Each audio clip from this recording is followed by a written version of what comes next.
আসসালামু আলাইকুম ওয়া রাহমাতুল্লাহি ওয়া বারাকাতুহু। সম্মানিত ভিউয়ার্স, আমরা আজকে সূরা করিয়া অর্থসহ তিলাওয়াত করব।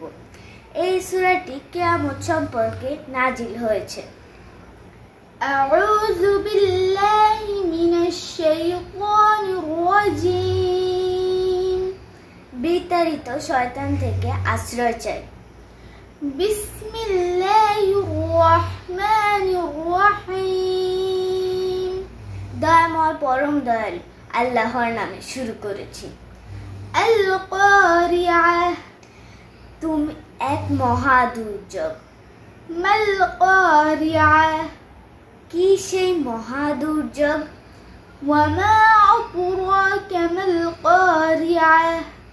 তুমি কি জানো সেই মহা দুর্যোগটি কি? ইয়াউমা ইয়াকুনুন নাসু কাল ফারাশিল মাবসুস। যেদিন মানুষগুলো পতঙ্গের মতো বিক্ষিপ্ত হয়ে পড়বে। ওয়া তাকুনুল জিবালু কাল ইহনিল মানফুশ।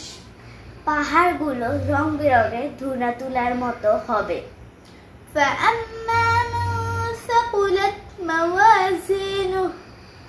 অতঃপর যার ওজনের পাল্লা ভারী হবে, ফাহুয়া ফি ঈশাতির রাদিয়াহ। সে সুখের জীবন লাভ করবে।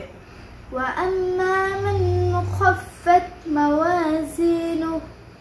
আর যার ওজনের পাল্লা হালকা হবে, ফাউম্মুহু হাওিয়াহ। হাবিয়া দুর্যোগ হবে তার মা। ওয়া মা আদরাকা মা হিয়া। তুমি কি জানো সেটি কি? নারুন হামিয়া। তা হচ্ছে প্রজ্বলিত আগুনের এক বিশাল কুণ্ডলী। সাদাকাল্লাহুল আযীম। আসসালামু আলাইকুম।